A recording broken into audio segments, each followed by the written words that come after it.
नमस्कार। प्रतिभाको प्रतिभा च्यानलबाट सर्वप्रथम हजुरहरूलाई स्वागत गर्दै आज म चिसोबाट बच्नका लागि खाइने विभिन्न परिकारहरूमध्ये एक रहेको तिलको लड्डु बनाउने तरिका बताउन गइरहेकी छु। तिलको लड्डु बनाउनका लागि हामीहरूलाई चाहिने सामानहरू त्यति धेरै चाहिँदैन। यसमा हामीलाई चाहिन्छ तिल, जुन सेतो पनि प्रयोग गर्न सकिन्छ। मैले चाहिँ यहाँ खैरो तिल लिएकी छु, शक्खर, बदाम अनि थोरै घिउ।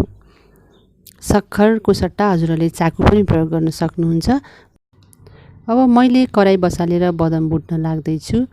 बदामलाई सानो आँच पारेर बिस्तारै चलाइ भुट्नुपर्छ, फेरि नत्र यो बाहिर डढ्छ अनि भित्र चाहिँ राम्रोसँग पाकेको हुँदैन। अब बदाम भुटिसकेपछि मैले यसलाई निकालेँ। घरमा बच्चाहरू छन् अनि मन पराउँछन् भने हामीले यसमा नरिवल, सुकुमेलको धुलो पनि बास्ना अनि स्वादको लागि राख्न सक्छौँ। अब त्यही तातो कराईमा म थोरै गरेर तिल पनि भुट्दैछु। तिल पनि पड्केर सबै बाहिर जाने अनि छिटो डढ्ने हुनाले यसलाई सानो आँच पारेर चलाइ भुटिरहनुपर्छ। भुट्दै जाँदा यो पड्कन थाल्छ अनि यसलाई पाकेको मान्नुपर्छ। पालो निकाल्दै मैले सबै तिललाई पनि भुट्दैछु। तिल भुट्दै जाँदा पड्कन थालेपछि यसलाई पाकेको मान्नुपर्छ।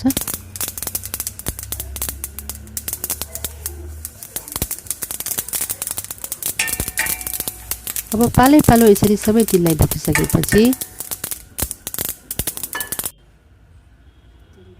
अब म शक्खर बसाल्दैछु।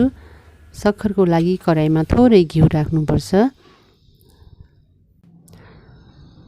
शक्खरको लागि मैले घिउ बसाइसकेँ। शक्खर छिटै पग्लोस् भन्नका लागि मैले सानो सानो टुक्रा पारेर राखेकी छु, जुन मैले बसालिसकेँ। यसलाई सानो आँच पारेर चलाइ पकाइरहनुपर्छ। सानो आँच पारेर चलाइ पकाइरहँदा यसको बास्ना पनि आउँदै जान्छ अनि यसको कलर पनि चेन्ज हुँदै जान्छ। यो पग्लदै गइसक्यो। यसलाई चलाइरहनुपर्छ, छोड्नु चाहिँ हुँदैन। अब यसको मिठो बास्ना अनि कलर पनि चेन्ज हुँदै गइसकेको छ। अब म यसमा थोरै पानी पनि राख्छु। पानी राखेर पनि यसलाई मजाले चलाउनुपर्छ। चलाइ पकाइरहँदा अब यो लड्डु बनाउनको लागि तयार भयो कि भएन भनेर हेर्नको लागि भने हामीले थोरै पानी लिएर त्यसमा 1-2 थोपा शक्खर राखेर चेक गर्न सक्छौँ।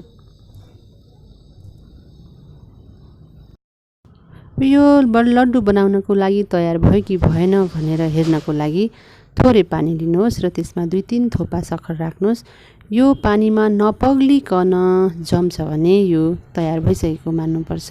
र अब यसमा मैले अघि पिसेर राखेको बदाम मिसाउँदैछु।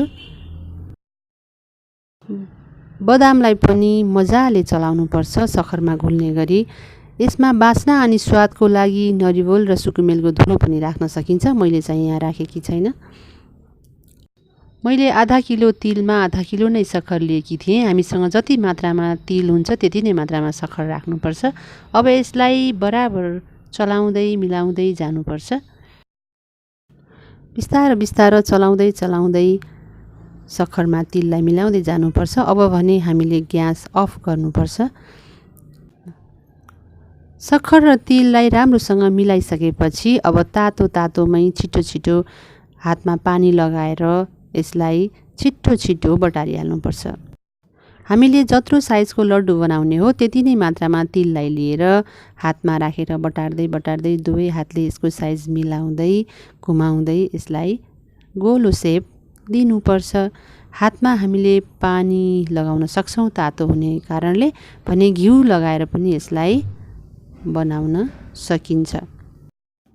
बिस्तारै सबै तिललाई यसरी बनाउँदै जानुपर्छ। केही गरी तिल सेलायो भने थोरै सानो आँचमा यसलाई फेरि तताउन सकिन्छ।